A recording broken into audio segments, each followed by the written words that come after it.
Wild Health is about optimizing you. We use genomics, blood work, biometrics, microbiome assessment, many other tests, and a conversation with you to come up with a full health optimization plan. What's the perfect diet, exercise, and supplement plan for you and only you? The Wild Health podcast is about optimizing all of us. Here we cover the cutting-edge science that gives you the base to be able to apply the personalized plan we give you as a patient. To sign up as a patient, go to wildhealth.com, or if you're a physician or health coach and you want to learn how to do this for your patients, we're happy to help as well. wildhealth.com for all the information on becoming a patient or working with us.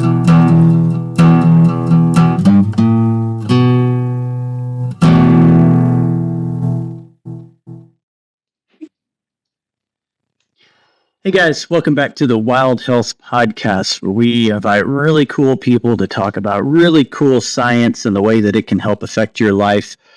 I am thrilled about today's discussion because it's going to be around a topic that we are really hot on at Wild Health, and it's metabolic health, and it's using the gut microbiome to affect that. So I guess I should step back and say this is Dr. Jeff Graham, one of the senior physicians at Wild Health, and I'm pleased today to have Christina with us, and I'm going to introduce her and then kind of go through some of her background, but would love to hear from her if she has anything to upload after that or tell us about. So Christina O'Connor is a registered dietitian and the senior healthcare account manager at Pendulum Therapeutics. She received her bachelor's from Bachelor of Science at James Madison University. It's impressive. And completed her dietetic internship through the Virginia Department of Health.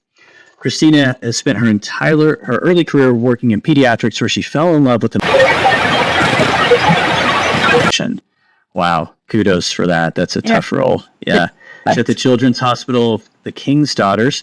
She was instrumental in helping to bring to life one of the area's first donor human milk banks, which is so cool. In her spare time, she enjoys involving her two boys and being involved with her two boys in growing, prepping, and cooking family meals. I love that. That's probably the best part of that interest. Yeah. So, fill in any gaps. Welcome first, Christina, and fill in any gaps there. Anything else about your background you'd like us to know? Well, thanks so much for having me. We've done a couple of things with Wild Health, one of our favorite partners. So really thrilled to be here and be on your podcast. Yeah, you covered it. I'm a microbiome nerd, right? My husband, when I was staying home with my kids and had some time off from work, he said, when you go back to work, you really need to find a job where you enjoy or you have other people that will listen to you talk about the microbiome, because I don't know what you're saying and I also don't care. So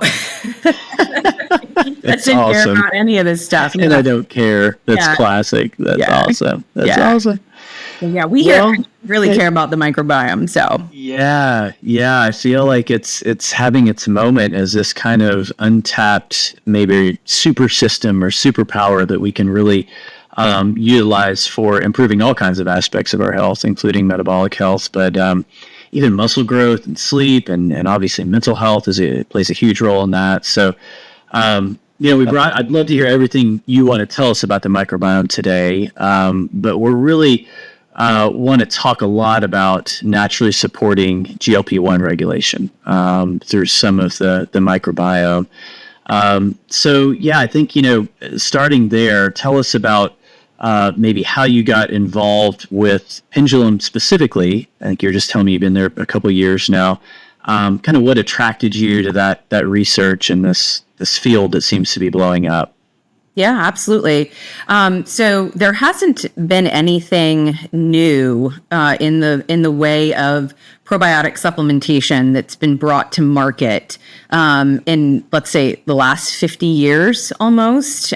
So we've been using our same bifidolactobacillus strains, which are all amazing and have, a really great purpose. But for the most part, your physician has always said, oh, well, you're taking antibiotics. Just go grab a probiotic, maybe if you want to, after your antibiotics, and, we'll be done with it.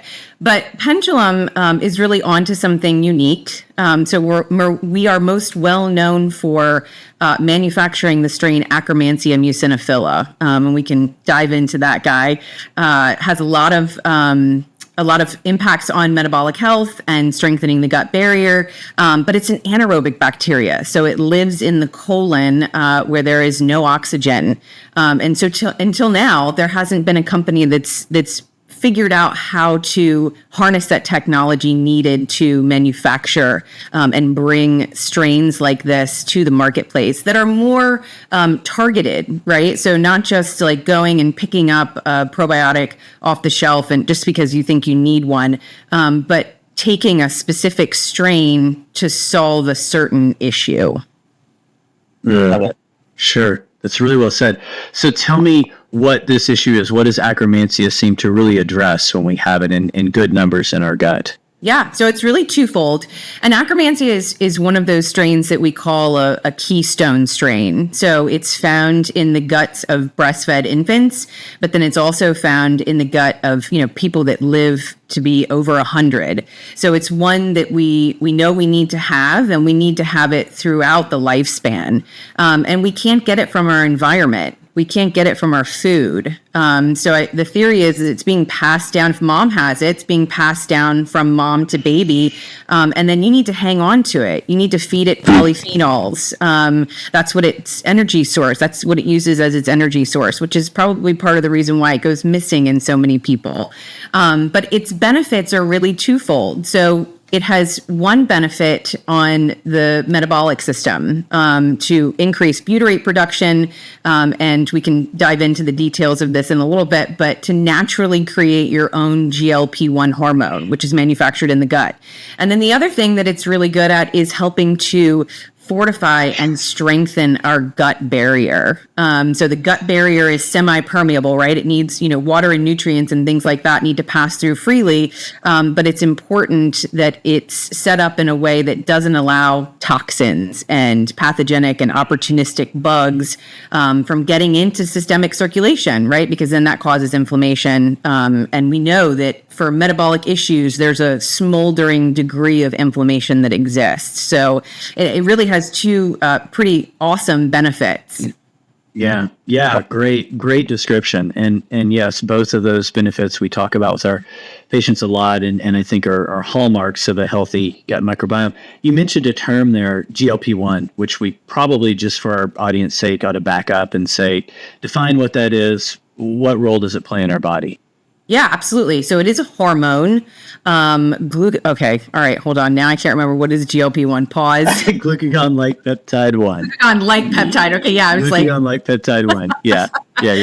So GLP-1 is a hormone, glucagon-like peptide 1. That's its full name. And it's manufactured in the gut.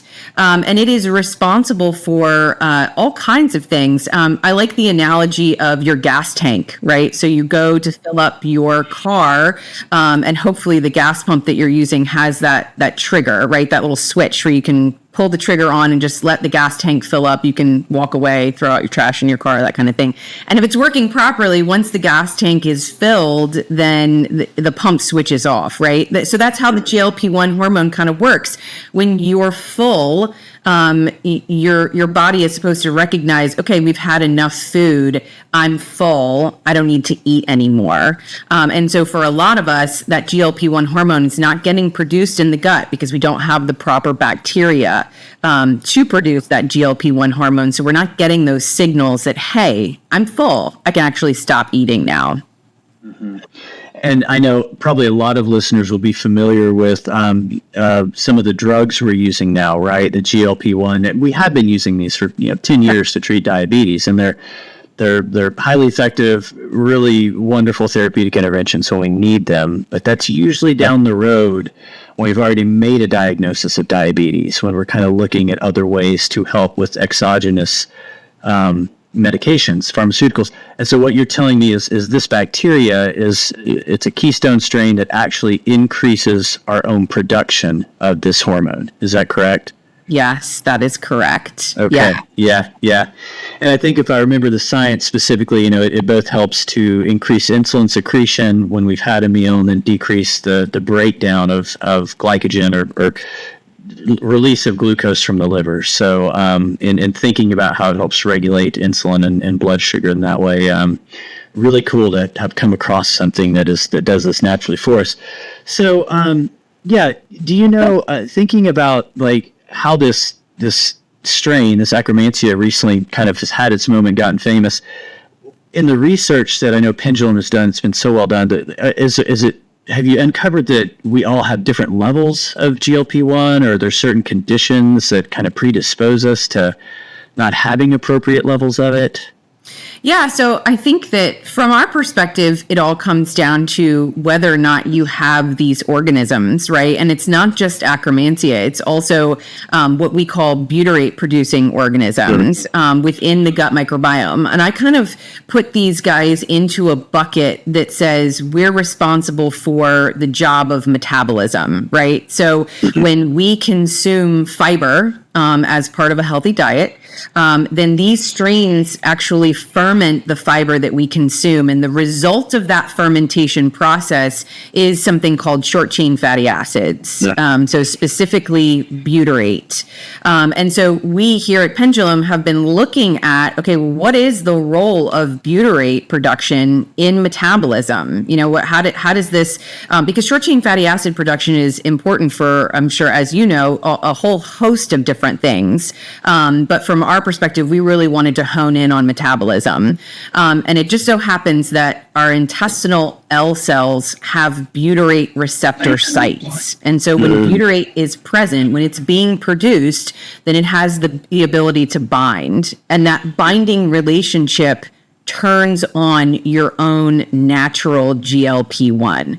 So if you're missing these organisms within the gut microbiome, then you're not making GLP-1. You have to have them. And then you also have to feed them, right? Like we talked about, you have to feed them what they need to survive. And that is, like we said, fiber. And then in the case of Akkermansia, it's polyphenols.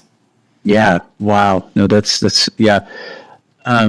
So I love one of the first things that, honestly, of course, I'm always getting educated when I'm doing these things that you mentioned, that really caught my attention is that we are not able to take Akkermansia in. We don't get it in our, a lot of these bacteria will inadvertently take in when we eat things. Yeah. We think about fermented foods. We think about things that like yogurt and, some of our dairy products are going to naturally have some of these good bacteria that we do want to have. Yeah. Akkermansia differs, though. So it's thought that we just inherit it at our birth. Is that what you said? Yeah. So that's sort of the thought or the theory is that, it's being, if mom has it, right? And so there's a lot of focus now on, there's a company called Tiny Health, and they do a lot of gut microbiome testing for moms and infants, right? I wish I would have known like what my gut microbiome looked like before I gave birth. Maybe I could have prevented my oldest from having asthma and allergies, because a lot of those issues are related to intestinal permeability. It's possible that he's missing some of these key strains. Maybe I was missing them. Maybe I still am. I haven't done my gut test yet. Yeah. Well, tell me about other strains. You mentioned this, that Akkermansia seems to be the one that has the most profound effect. You said there might be some other strains, too, that help to increase butyrate. Yeah, absolutely. Yeah, so we have a couple of other strains that are called butyrate producers alongside Akkermansia, and they have a lot of the same, they do a lot of the same things. So they are in there, again, consuming the fiber that we're eating, fermenting it, creating short chain fatty acids. And then Akkermansia is specifically working on what's called the mucin layer. So I sort of call that barrier 1, right? So if you're thinking about your gut barrier where we need water and nutrients to be able to pass through freely, we need to keep out toxins. We need to keep out pathogenic and opportunistic bugs, right? We don't want them crossing that barrier. And so Akkermansia works on something called the mucus layer, and it lives on top of those cells, creating this barrier. I almost think of it as like fly paper because things they're supposed to get trapped in there. And so Akkermansia is specifically eating away at old degraded mucin that needs to be sloughed off. It's almost like an exfoliator or Pac-Man in there gobbling up old mucus. And that stimulates our goblet cells to then produce a new, fresh layer of mucus. So that's barrier one. Akkermansia is working on barrier one. Some of these other additional butyrate producers that are in some of the Pendulum products are also working on the junctions, the tight junctions between the cells, between the epithelial cells. Because if they're open and things are getting through barrier one and then they're getting through barrier two, then they're getting into systemic circulation. So some of these butyrate producing strains are responsible for tightening up those gaps in between the cells. I love it. Okay. That's fascinating. So is there evidence, you mentioned the GLP-1's effect on our bodies for signaling that satiety signal. Hey, you're full. It's okay to stop eating. Is there some pretty strong evidence for specifically like these probiotics, like Akkermansia, to be used for that specific need, say outside of any blood sugar control? You just want help with, satiety signaling? Yeah, absolutely. So we have, here at Pendulum, we've been looking at this GLP-1 hormone and this relationship since our inception, right? For almost 15 years. So imagine our surprise when all of a sudden GLP-1 became a household, thing that we just talk about now, right? Everybody knows what GLP-1 is. So we created a product that is called GLP-1 probiotic because the strains that are in this formulation are stimulating our own natural GLP-1. I forgot the question. About for satiety reasons. Yes, oh my gosh. Okay, I was going to go into GLP-1 research. Okay, yeah. Sure, and I want to hear about that 100%. We want to hear about GLP-1 research, but thinking kind of outside of that box is, hey, you may have some insulin resistance going on. We may be, deficient in these strains. What about just the use for, curbing appetite, like trying to get people to know when to stop? Yeah, absolutely. So our GLP-1 probiotic is made up of Akkermansia and some of these butyrate producing strains. And so we were looking at them. We've been studying them. We're currently studying them. And we've been looking at the data in food cravings. So not so much in the satiety realm, although that is something that we hear a lot about from our customers and our patients and our healthcare providers. And the food cravings was something that we heard a lot about as well. So we wanted to sort of double click into that because it really seemed like there was something there. And so we've done a study recently, 274 participants, and we've given them something that's called the Validated Food Cravings Questionnaire. And so it looks at all of the craveable things, high fat, high sugar, refined carbohydrates, all of the craveable things, right? Like fast foods, pizza, sweets. And what we found out of those 274 participants, after 6 weeks, 91% of them reported a reduction in their food cravings, which is really significant. And it's not just for those people who feel like the Cookie Monster, right? They just have like this insatiable craving for sweets or, whatever it might be. It's also for those that just have like a mild craving, or maybe it's just an occasional craving. I know for someone like myself, I tend to like salt. I just put salt on everything. It's never salty enough. But when I'm taking these probiotic strains, I notice that things taste appropriately too salty. I don't add salt to anything anymore. And sometimes when I eat things like a French fry, I'm like, wow, that is really salty. And those words never come out of my mouth. I love it. Yeah. So the satiety piece goes kind of along with that because the GLP-1 is responsible for, your gut is getting that cue that, okay, we're full, and that's sending signals to the brain. Okay, it's time to stop eating. Yeah. Well, this product from Pendulum, and really not just Pendulum, the evidence around Akkermansia really caught my attention. I think you guys were involved with this study. It was within the last 2 years. And I do want to get back to what you alluded to before, some of the science behind GLP-1s and what they can actually do to treat things like diabetes. So if I'd love to hear from you a little bit about what results you've seen, as with referencing maybe an A1C or fasting sugar. What kind of reductions do you see using a strain like Akkermansia? Yeah, absolutely. So the journey here at Pendulum started with our glucose control product. So that's the product that we did a double-blind, randomized, placebo-controlled trial on, right? So for anyone who doesn't know, that's the gold standard for a clinical trial. And we looked at a 5-strain probiotic formulation. Akkermansia was one of the strains, and then some additional butyrate producers. And this product has actually become FDA approved as a medical food to treat type 2 diabetes. After 90 days in this study, patients that had full-blown type 2 diabetes, they were able to lower their A1C by 0.6, and they were able to drop their postprandial glucose spike, so that's your glucose spike after you have a meal, by 33%. And you can compare that to the drugs that are on the market. Metformin's range for lowering A1C is 0.7 to 1.2. So this is not a pharmaceutical. This is just giving your body back the tools that it needs to perform those functions of metabolism. That's what I would always, if I had to take a pharmaceutical, okay, well, why? What's my body missing that it's not able to produce these results, or, it's no longer functioning properly in this way? Well, let's give it back the tools that it needs to do that job and see if we can do it again on its own. Yeah.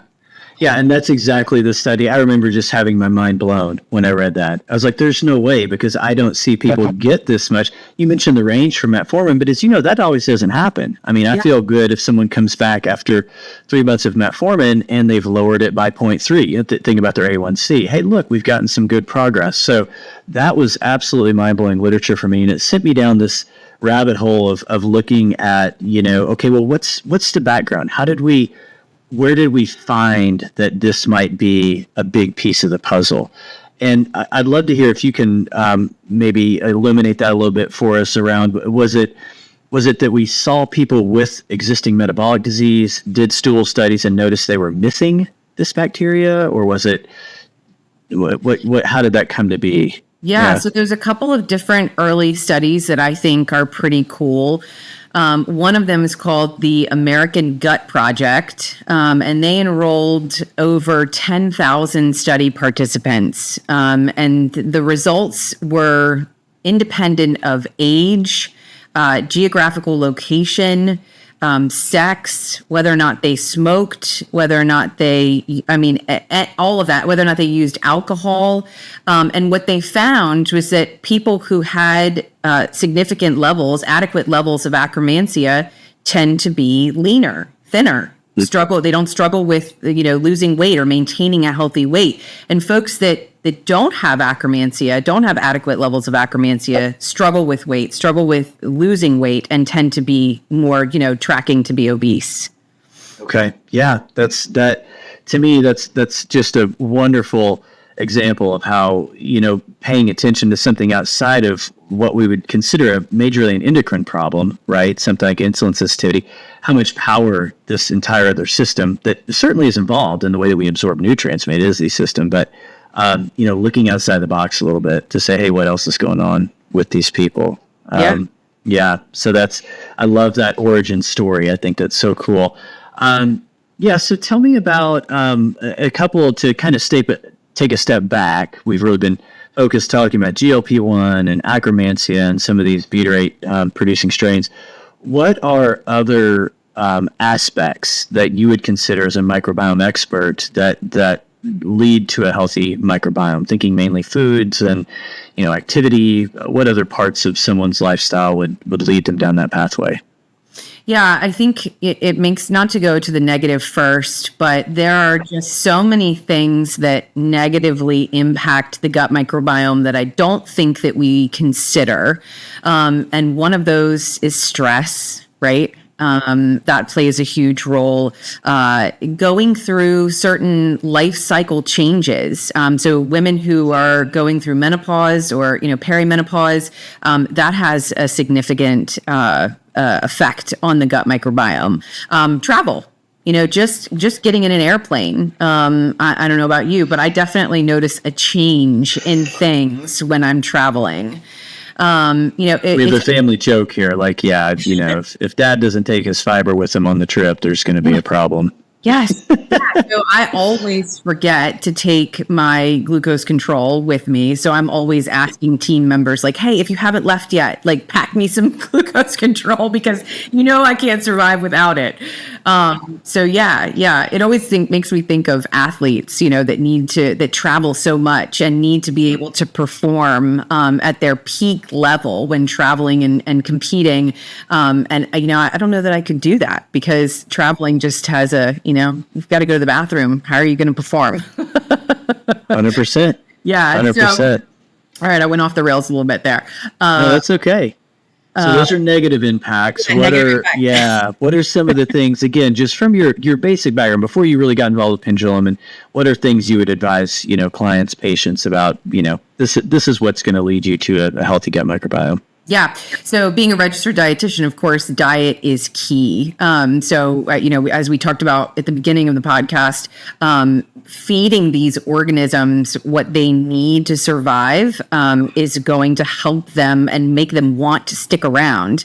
So Akkermansia, like we talked about, the research is very clear. So it's in there eating and degrading the mucin layer, but its energy source is actually polyphenols. And again, like I said, that's probably one of the reasons why it goes missing in so many people, because if we're not feeding it, then it just shrivels up and goes away. And then fiber. These butyrate producers need fiber. And so, not just for the Pendulum strains, but diversity is the name of the game when you're talking about the gut microbiome. So you want a diverse population, and there's crosstalk. There's beneficial crosstalk that happens between all of these good guys within the gut microbiome. They're all in there supporting each other and propping each other up. And so diet is just like a really key thing to helping them to survive and stick around.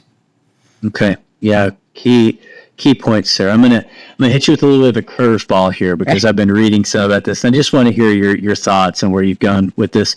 Dosing of probiotics. Yeah. Do you think about continuous dosing versus, doing a 3-month sprint, just kind of putting them in there and then saying, okay, let's work on maintaining what we've just put in there with some of the methods you just talked about. And then maybe, so kind of pulsing them versus just continuous use. Yeah. I think that it's a little bit of a gray area, to be honest. I think that there's more still to uncover. We're doing some of that research here at Pendulum, trying to better understand stool testing, right? Trying to understand whether or not probiotic supplementation has a transient effect. And, when you stop taking it, you stop receiving the benefits. Does our Akkermansia strain, because it is alive, does it have the ability to colonize, right, and stick around? Because now you've taken it, it's set up camp, and you're feeding it properly, or does it leave, when you stop taking the probiotic? So what we do know from our data in the glucose control study, after the washout period, so that just means they were not taking any of the probiotic supplementation for a period of 4 weeks.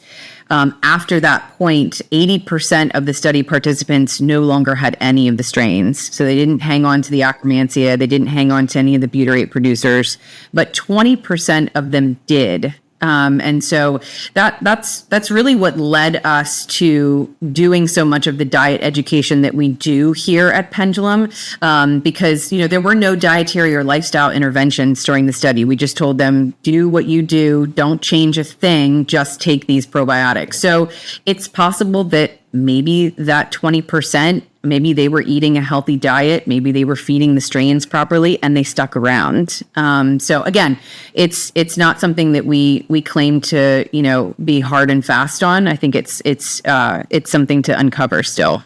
Okay. Yeah, really good points. It sounds like that's evolving literature, and I would guess that, right? You would think that 20% were probably having more polyphenols and short chain fatty acid, fiber filled, stuff that they're feeding those bacteria with. But that would be interesting to ask. I get to ask that as a provider, on at least a weekly basis. So sounds like that's still a little bit of a gray area.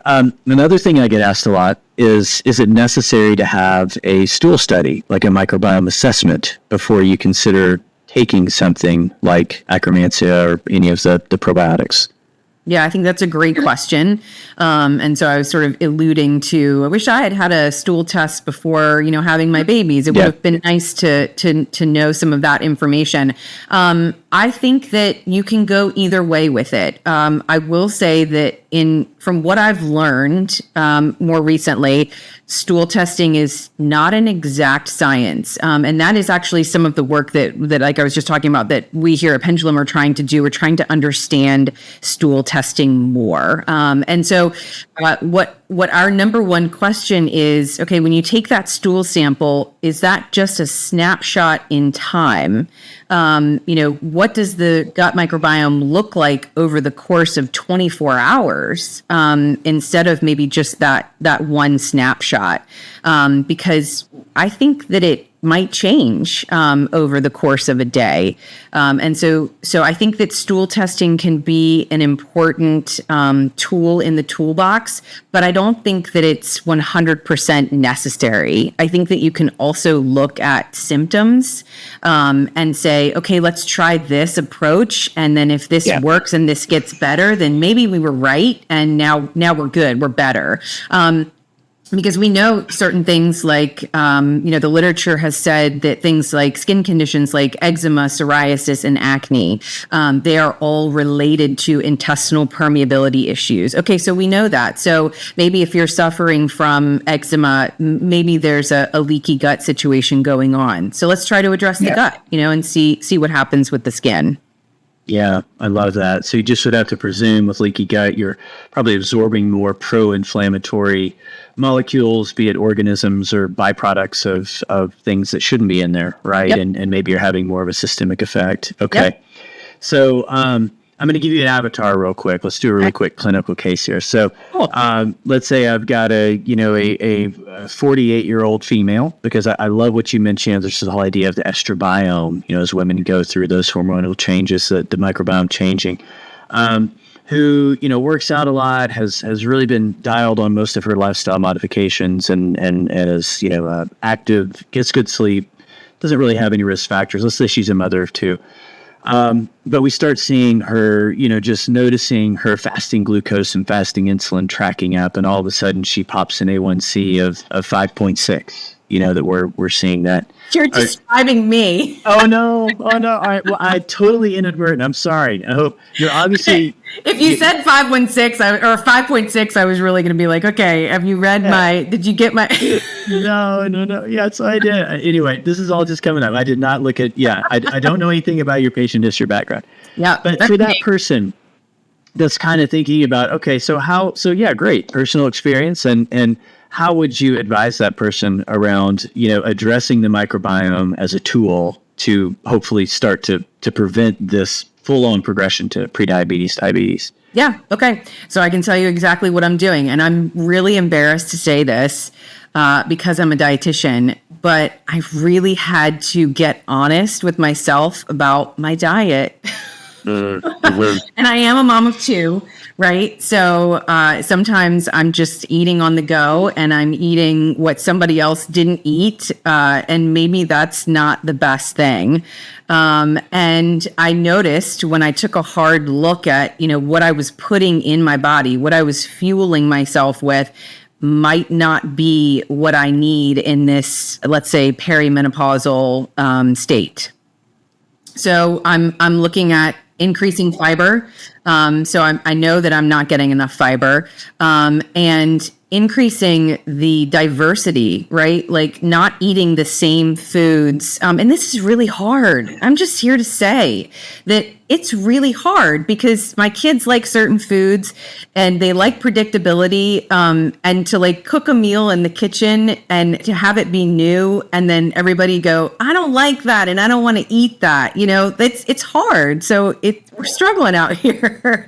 But diet, that's something that and filling in those gaps of nutritional deficiencies, right? So like I started to take a look at what am I missing, right? I know I'm low in iron. I know I'm low in vitamin D. I know I've historically been low in B vitamins. So trying to eat better and fill in the gaps for those nutritional deficiencies. And like I mentioned, giving my body back the tools that it needs to perform these functions. And then I take the glucose control, and I'm trying to take it consistently, and to see if I can have an actual effect on my A1C.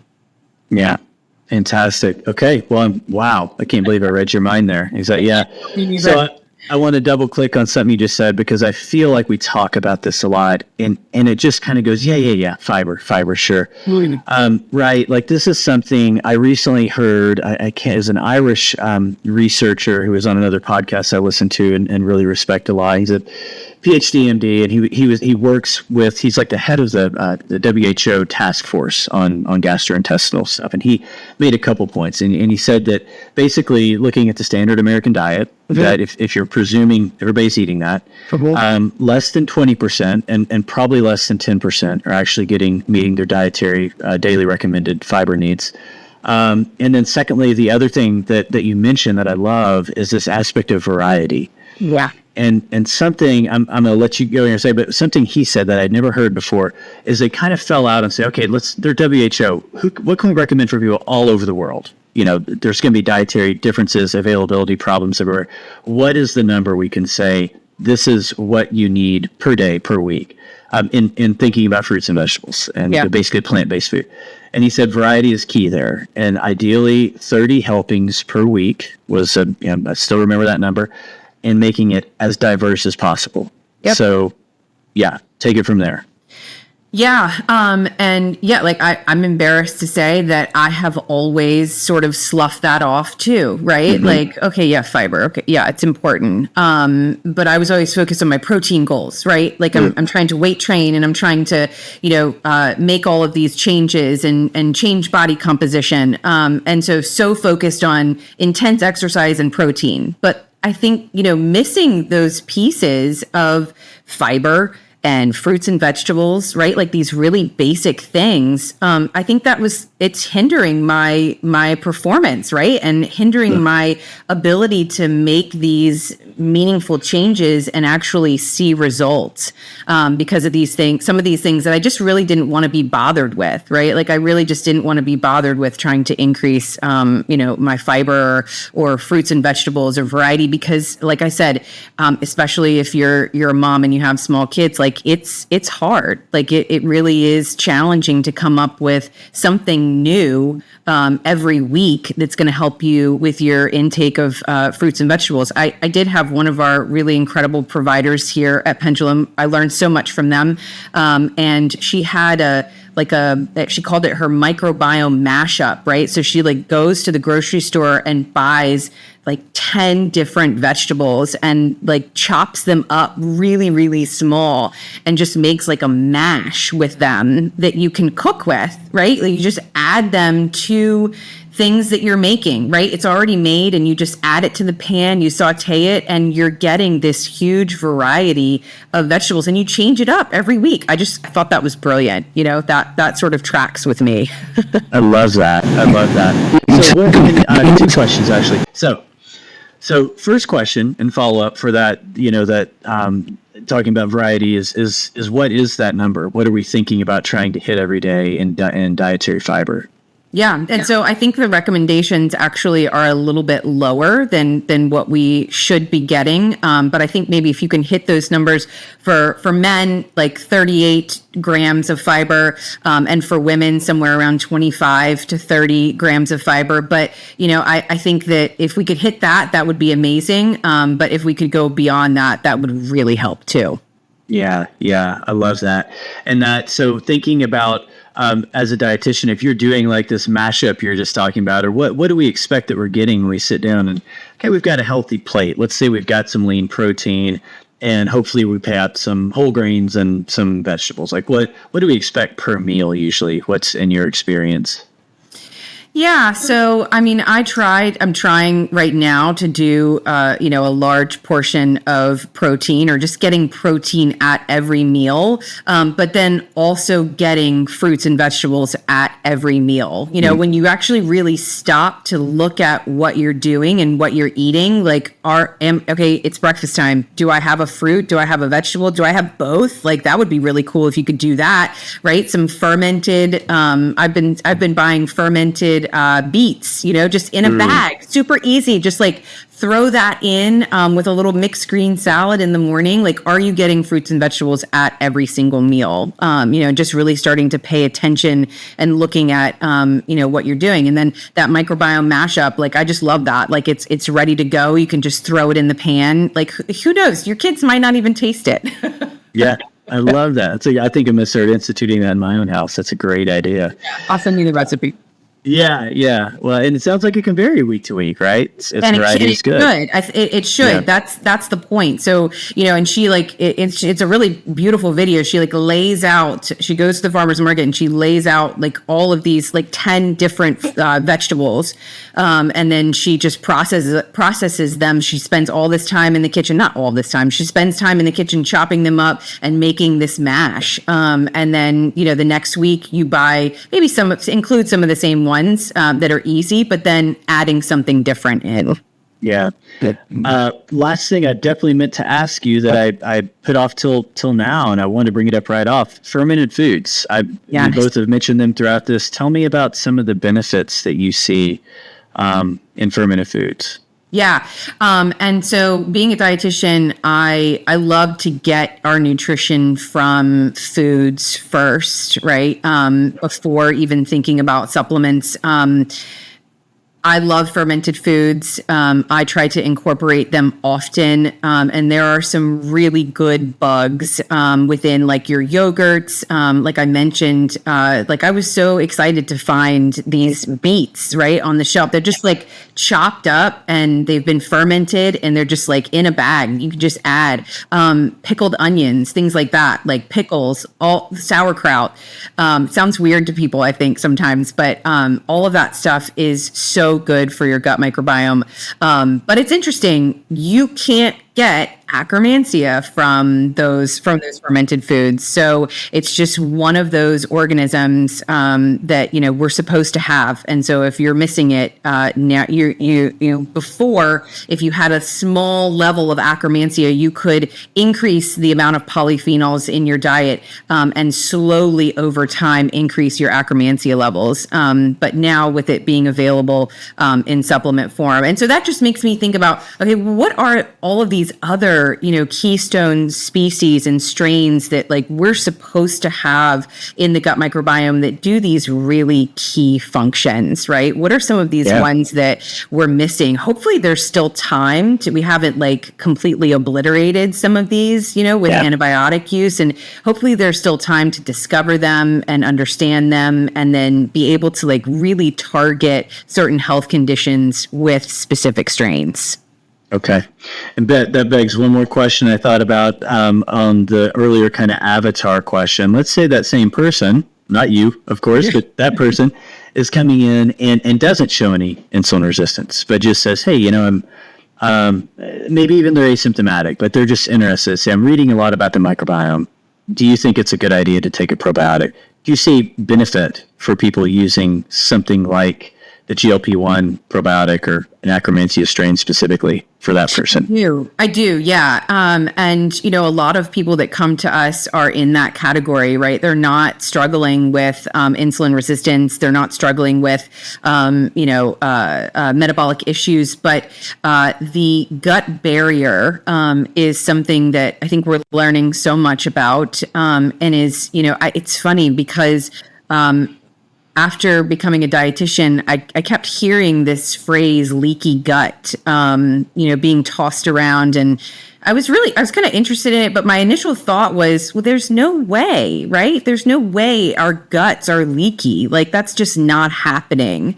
And so I kind of brushed it off. And so, of course, I've learned more, and I've learned that, yes, the gut actually can, it's not supposed to be leaky, but it can become leaky from all of these things, like we talked about earlier, that negatively affect the gut microbiome.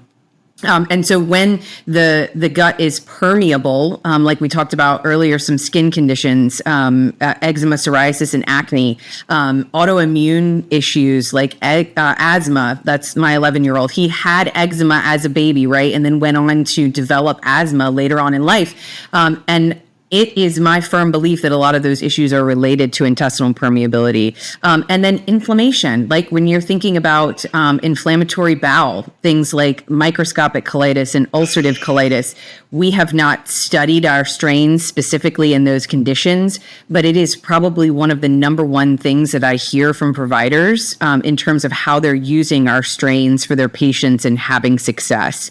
So if you're looking to lower inflammation, which I think we're all looking to do that, you really can heal the gut. These strains are healing the gut. Akkermansia and Clostridium butyricum, two of the star strains in our lineup. They are both doing two different functions on the gut barrier to help to repair it, heal it, and reduce inflammation. Fantastic. So what I've heard you say today is there's not a big reason not to consider taking something like this, honestly. Yeah. I mean, even as healthy as we are, it's just the day and the age that we live in. Our food is not as good as it used to be. Highly processed. Yeah, it just is. We're over sanitized. We're overstressed, and that's just unfortunate. But now I think we have one more tool in our tool basket to help specifically with the gut microbiome from Pendulum. And we're not stopping here. We're already thinking about, like I mentioned earlier, some of these other strains that we've identified as being keystone. We're working to grow those as we speak. Please keep doing that research. It's benefiting all of us out here, and love to have you back at some point when you've made a new discovery. Tell us about the next big thing. Yeah, absolutely. Yeah, for sure. Well, Christina O'Connor, it has been fantastic having you today. I've learned a lot, as I always do. That's why I always volunteer to do these. Like, I get to learn something new. Can you tell us where people can find you, can find Pendulum, just kind of how, if they want to connect and learn more? Yeah, absolutely. Pendulum Life is our website, and we sell to consumers, we sell to healthcare professionals. All of our research, the research that we've published already and the research that we're currently involved in is all there on our website, and lots of diet education. We have a team of dietitians on our healthcare team, and so that we've written really lovely protocols and diet aids for people to use to figure out how to increase their fiber intake and us. That's awesome. Great. Thank you for doing the good work. Christina O'Connor, everybody, thank you for joining us today on the Wild Health Podcast. I hope it's been as informative for you as it was for me. Everybody get out there, eat their fiber, pay attention to their gut. It's a super organ, right? Yeah. All right. I hope you've enjoyed the episode, Christina. It's so good to have you. Hope you'll come back and see us soon. Absolutely. Thanks again. 100%. Take care. That's all for this episode. Thanks everyone for listening, and if you're looking for more, be sure to follow us on social at WildHealthMD and head over to wildhealth.com or wildhealth.com/premium to become a patient and experience precision medicine for yourself.